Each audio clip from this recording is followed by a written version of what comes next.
What's up guys, for today's video, aalis naman tayo sa ating bukid. Sa bukid lang pala, hindi pala to atin yung bukid na ito.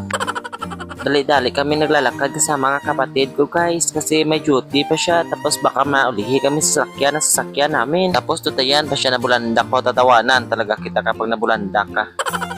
Medyo malayo pa pala guys ang aming lalakarin. Kung hinay kang maglakad, aabot talaga ang palalakad mo ng isang oras o sobra. Pero kami kay nagmamadali man kami kaya 30 minutes andoon kami na guys. At medyo umuulan pala dito sa amin guys. Ayan ang view ng lugar namin, maraming kahoy-kahoy at yun ang bahay namin guys. Medyo malayo na kami. At dito kami nag-aagi guys sa Milaktura. Lalaktod kami dito kasi para mabilis. At nung elementary kami guys, dito kami palaging nag-aagi. Paghapon ay natatakot kami dito guys magtabok sa may sapa kasi sabi-sabi nila may mga aswang daw dito.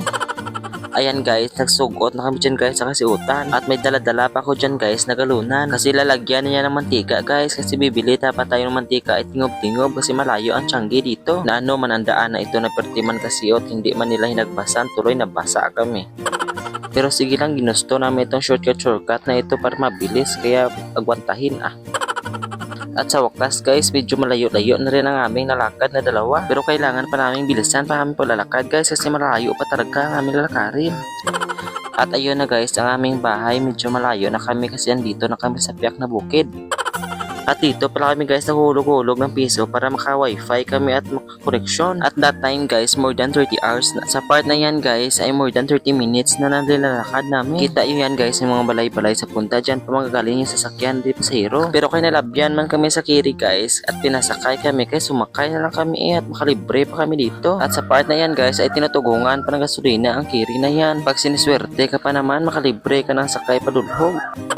At marami pa para kami dyan guys na nakasakay. Pagkatapos magasolina ng kiri guys ay umalis na kami agad. Hanggang nakaabot na kami dito sa dala na Perti Kalamutsa. Kung nagmumotor ka guys at matugapla ka dito ay hindi talaga mawari ang iyong mukha. Nagkamuritsing ka talaga ng lutak.